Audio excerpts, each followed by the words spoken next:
Welcome to Revitalize and Replant with Mark Clifton, where we equip pastors to take their churches from declining to thriving by pointing them to a new future and a new hope. Join us weekly for encouragement and practical advice in your pastoring journey. Well, I would like to say good morning, but we don't know what time of the day it is for you. But for us, it's early morning, and we're here. How early is it? Well, I'll tell you how early it is. Mark got in at about, 1 o'clock this morning? Yeah, something like that. And so here it is in the morning for us, and so Mark is half asleep. This is Revitalize. And wake up. With Mark Clifton. Good morning, everybody. I'm Dan Hurst. There's Mark Clifton. There's Mark Hallock over here. Hey, guys. We have Kyle Behrman over there running the controls, and we're delighted that you've joined us again. For we kind of sit around and talk about what are some of the things that we need to talk about, and our topic for today is really it's going to strike a nerve with a lot of pastors. And let me just start it by just asking you, Clifton, what did you resent or resist the most about your dad's ministry? Yeah, if you have children as a pastor, you're going to have to deal with the fact that there are going to be times your kids are going to resent being a pastor's kid, and sometimes that's just going to be briefly, and then sometimes it may become full out rebellion at some point, and we're all concerned about that. And mine never reached full out rebellion, but I mean, I lived in a parsonage. And some of you guys have parsonages, so I never felt like the house was ours. And the parsonage was behind the church building, literally. The parking lot and our driveway were attached. So like I lived at the church. And so I felt like there was no boundaries at all. And our church our home was open just like the church was open. And church people could come down on Sunday night after church and stay for however long they wanted. They'd show up on Wednesdays before church and just walk in and visit. And my parents were not good at boundaries, and I really resented that. I felt like our family didn't have any boundaries, and if kids wanted to come in and play with my toys, if they wanted to ride my bikes, basically they could, because I'm the preacher's kid, and that's we give things and we're gracious, and that really did bother me, and so that has resulted in. Today, I am like very antisocial.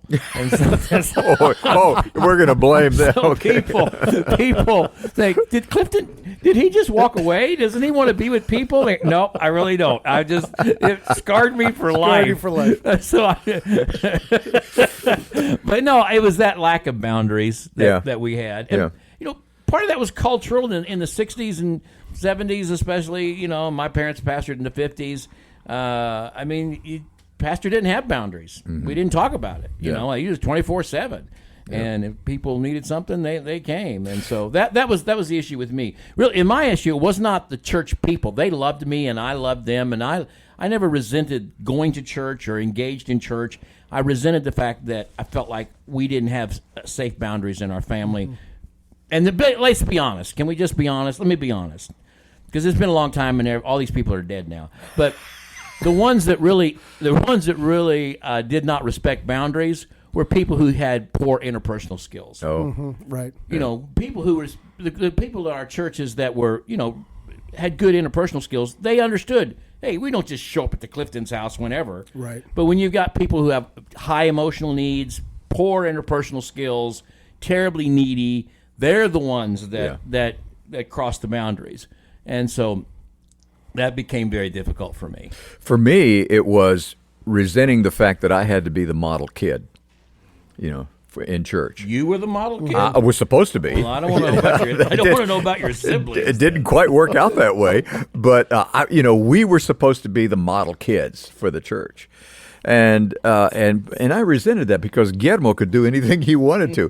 Guillermo was one of my friends there at church, and he did anything he wanted to, but I couldn't. Yeah, that's true. I had to be the model child, and I really struggled with that. I really resented it. So today we're talking about Barnabas Piper has an article about dealing with children who have. If you're a pastor and you have children who resent your ministry or resist your ministry, and it may be constant or it may be just occasional. How do you deal with some of those things? And so let's talk about that. And obviously the very first thing is that we would all agree on is realizing the role that your family plays in your ministry. Let's talk about that. Yeah. I mean, we've got to remember that our first ministry is always at home. Our wives and our kids are our number one ministry, and that should not be a burden but a joy for us.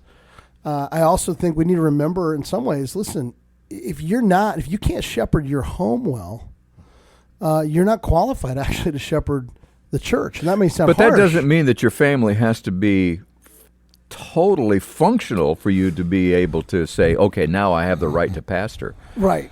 No, that's true. I guess I would just say this, though, and I'm thinking about the situation where if your attitude is, well, God's called me to be a pastor, and if my kids aren't on board, then you know. And I've actually seen that attitude in guys, and it's like, what are you doing, man? Like, this is your son. Or I've seen this.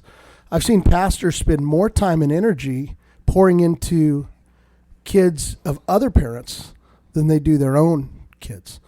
And that's a problem. And sometimes you're like, well, no wonder your kids resist this. You know, they don't. Yeah. They feel like they're in competition all the time with others. Does that make sense? Yeah. Let me try to clarify this a little bit.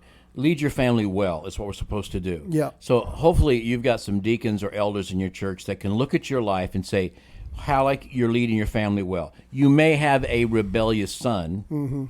Adam and Eve, I mean, they had two boys, and they grew up in the same household. One ended up murdering the other. There was a Cain and an Abel. I mean, you may have a rebellious son, but you are leading your family as well as you can. Right. So I think I want guys to hear that. Yep. Because I think sometimes if I have a rebellious child, I should not be in ministry. Yeah, that's true. That's a good point. And I talk a lot about my experience with the Blackaby family, and of course all those children turned out really well, but they weren't all really well all the time. Mm-hmm. Yeah, They'll be the first to admit you that. So you can't just say, well, I've got a rebellious child, so I guess I can't be leading. Are you leading your family as well as God would, as you can under the leadership of the Holy Spirit and knowing? So that's one thing. I would say that. The other thing, and this is important, I like what Barnabas says here, is you are called to lead your family, not your family to lead you. Yeah. And right. So sometimes that's, yes, you've got to be careful to make sure that you provide ample time for your family and boundaries like I just talked about a while ago. But on the other hand, you can't let your kids dictate your life and your kids dictate your ministry. You're called to lead them. And so, sure, you want to spend time with them. You want to give them the things that they would need, and you want to create boundaries. But there are times in leading your family, you're going to have to explain why maybe our boundaries are different than somebody else's boundaries. And I never received an answer to that made a lot of sense to me. I know it's a very vague area. Mine was almost like, well, we don't like it either, but it's just the calling of the job, which would have been better if it would have been more clear. Also, and I'm getting way down into the woods, my parents had they didn't fully understand spending an immense amount of time with people that they couldn't really help. They were really enabling some of these dysfunctional people. And I saw that. Mm-hmm. Oh, your dad would get up at 2:00 in the morning just to. Well, you fooled him one time. Well, yeah, I did that, but that was story. intentional. I know. Dan called at 2:00 in the morning one time, but he told him, Brother Harry, I'm about 25 miles outside of Kansas City. You don't know me, but I don't have any money, and my truck broke down. Could you come pick me up? And he was going to. And he goes, okay, I'll be right there. Anyway, so you got to lead your family well, but that doesn't mean they're always going to behave well. Yeah. And secondly, you got to lead your family. You can't let your family lead you. And look, I'm telling you, that is not easy. Right. Can I say this too? I really think there's a difference between when I see pastors who do this well in terms of leading their families and their kids. There's a difference between the approach that says, hey, this is what my job is. This is what I do in the negative versus from a young age helping your kids proactively see this is what it means to follow Jesus. Hey, that's it. Do you see the difference? Oh, that's the difference. From the difference, it's not, I mean, I think not that we were perfect in any way, but I learned this from a mentor of mine, and our wife and I tried to always help our kids see, isn't this awesome that we get to serve Jesus together like this and get them on board so they felt like a partner in ministry and help them to see this is what it means to follow Jesus. This isn't about daddy's job. Mm-hmm. This is about what it means to follow Jesus. So I think that's an important emphasis that we need to have too. Yeah, and you're speaking to something that Barnabas said too, and that is that to do that, they have to understand that they have ministries also. Yes. And that begins from the flip side of that, the negative side of that, is to recognize that ministry is going to be hard on the kids themselves. Yeah. Just like your ministry is hard for you as a pastor, their ministry as kids is hard also. It is. That's right. And so one of the things that I found out with my kids was I needed to define the areas that were really hard for them and the areas that they excelled at, the areas that they embraced. I couldn't expect them to embrace everything, just like I don't embrace everything. You know, in my ministry, the things and the responsibilities that I have to do, they can't either. But there are some things that they do. Well, I have had one son who just loved working with, well, because his daddy did this, and I worked with sound and and electronics and stuff. He loved that stuff, and so man, he could plug into working with sound and dealing with the stuff like that at the church. He loved doing that. Yeah. There were other things that he just couldn't stomach. And so when Barnabas talks about acknowledge that ministry is hard on kids, I think we have to talk about what specific things. And so maybe take the time to find out with your kids, what is it that is hard on them? Yeah. That's good. Ask them, rather than just yell at them or guilt them, hey, you just need to, Dad, I don't want to go tonight. Mm-hmm. Instead of, well, you're going to go. Yeah. We got to go. Why don't you want to go tonight? Yeah. What is it about this? What about going tonight into this? What about being involved in this? Again, I don't want to be in Awanas. I don't want to be in Upward Basketball. Mm-hmm. Why not? And again, you're called to lead your family. Yes. You don't let your family lead you. Well, and what's good about that? But you got to ask them why. What's the frustration? Totally. And basically, man, don't make them be involved in everything at church. I mean, as you said, what are the things you feel comfortable with, you feel called to, you feel engaged with? And if you're not careful, the poor preacher's kid feels like he's got to be part of everything, and he's got to be, as you said, the model for everything.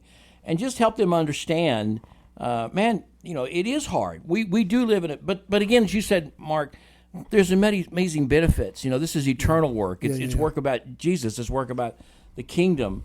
But admit sometimes even your own discomfort with what you do. Man, hey, man, I'm feeling the same way you do. There are times I feel like I don't want to go either, but let me tell you, once these things happen, I feel so much better. I guess what we're trying to say is talk to them about it. Don't just tell them shut up and you're gonna go. That reminds me of something, Clifton. See what you think about this. I think too, this is a leadership thing, and how you lead your church and create a culture is if you create, you've got to lead all the kids of the church. You're leading the families of the church, right?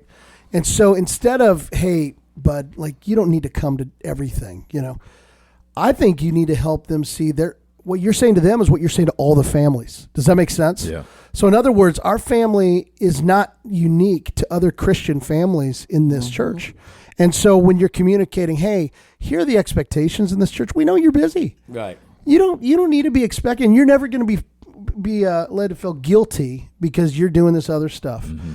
Well, what does that do? There's grace there then for all families and for kids. I think that's the key in some ways, is helping these families and your child feel just like the other kids do. Does that make sense? Yeah. And that's where grace is so important, and just naming that reality. I think that's really helpful, because I think my kids, it'd be fun to have our kids on here. I think my kids. I wouldn't want to do that. Oh, you wouldn't want to do that. I think my kids would say, I think they would. I could be wrong. Okay. But I think they would say, our church was a good place for them to grow up because they could just be themselves. And I think, though, they could be themselves because we wanted every kid to be themselves. Does that make sense? Yeah, and part of that goes along with one of the things that Barnabas talks about here, and that is that you need to consider the stage that your kids are in. because they're going to That's a be good point. they're going to be different interests, and they're going to embrace certain things when they're 8 years old, and then something completely different when they're 10 years old Yeah. or 12 years old. And so you have to understand that there are going to be elements of your ministry that are just as you're going to change, your kids are going to change.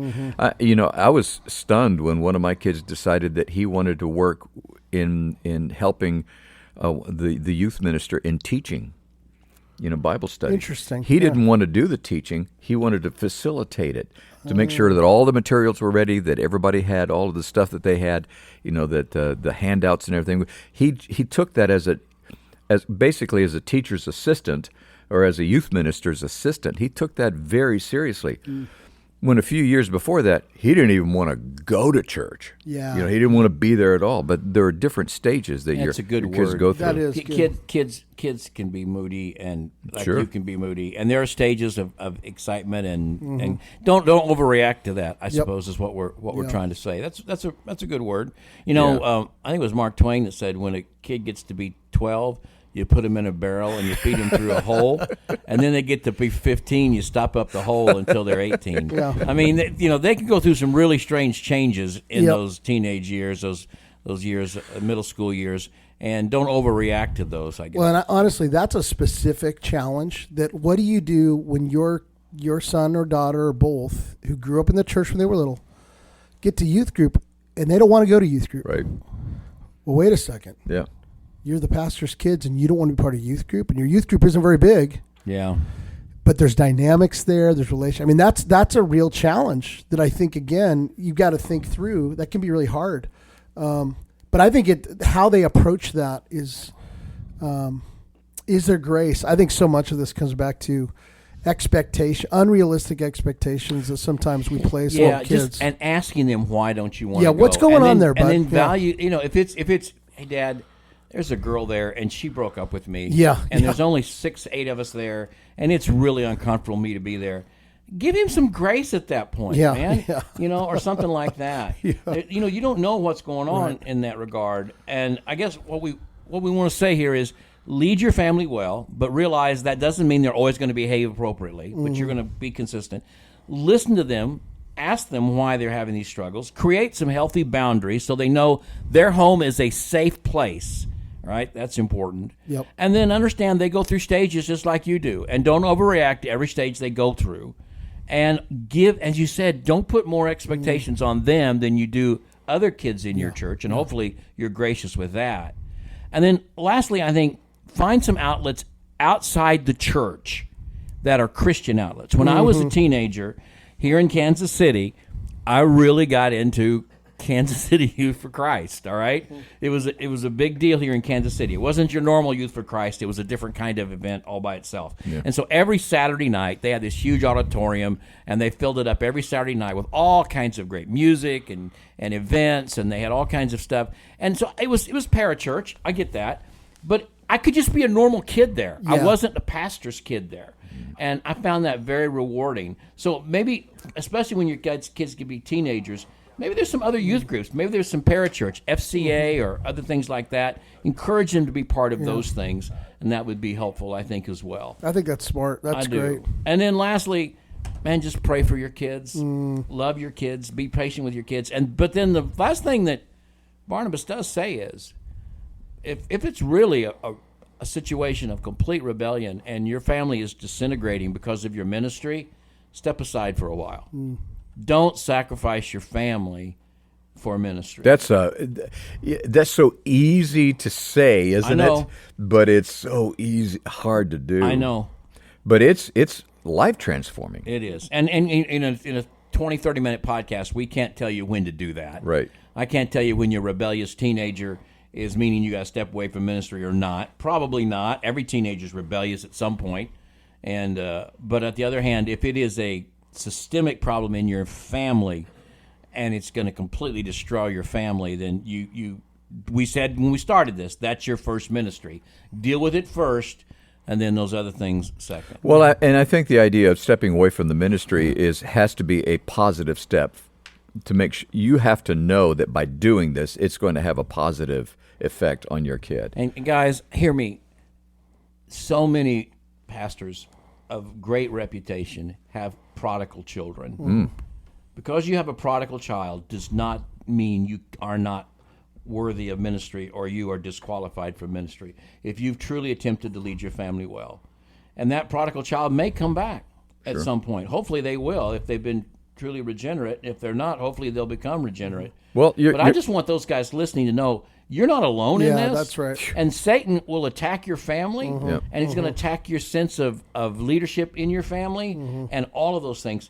Man, just lean into other pastors, lean into other people that can help you through this, and just use it as an opportunity to really seek the Lord in this, and love your family, listen to your kids, don't overreact as much as you can keep from doing that, and be gracious and try to lead well. Yep. That's all I can say. Hey, kids come back, and I'm one of those. You did leave and come back. I totally rebelled. In fact, when home. when we were about the same age as teenagers and stuff, my dad did not want me hanging around with you. Right. He did not want me hanging because your dad did not want me hanging around with you. Yeah, that was true. There was and there was a reason for that. There was a good reason for that.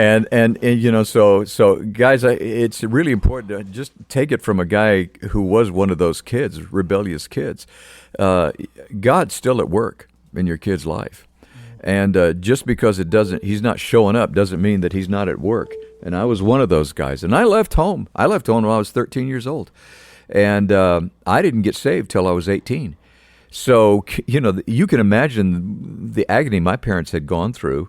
And they were on the mission field at the time. And I was back in the States. I was just gone. I was out of their lives. So you can imagine the agony that they went through. And then when God got a hold of my life, at 18 years of old, you can imagine my dad's like, okay, is this for real? Are you sure? Really. Because we don't have the bandwidth to go through this again. We don't want to do this again. But God is at work, guys, and that's the key. The Holy Spirit is far more involved in your kids' lives than you are. Amen. And change is coming. God is up to something. And when you have those issues, one of the things that I've learned in my life is that when I have troubles and problems and issues to accept that I have to accept that are real, I also have to accept the fact that if I have troubles and problems, that's where God's at work. The Bible tells us, my God shall meet your needs according to his riches and glory, and that's where he's at work, where the needs are in your life. And with that, we wrap things up today. We hope that this has been a blessing to you, and at least some fodder for thought. And hopefully helping you to kind of focus in on really how to relate to your kids and where you can help direct them so that they grow for the glory of God also. And we hope you'll join us next week again. Thank you to the North American Mission Board for making this possible. Thank you for listening. Please, if there's an opportunity for you to subscribe on the platform that you listen to, please indicate. That helps us in marketing and getting the word out about what we do. And, of course, we're always grateful for your comments. We'd love to hear from you. You can always go on Facebook, get a hold of us on Facebook, and pass some thoughts and ideas on to us. See you next week. Thanks for joining us today on Revitalize and Replant. This podcast is brought to you by the North American Mission Board, where we help dying or struggling churches regain health for the glory of God and the good of their communities. If you found this conversation helpful, don't forget to subscribe to the podcast on your favorite platform. To learn more about becoming a replanting pastor or to explore resources about revitalization for your own church, visit churchreplanters.com.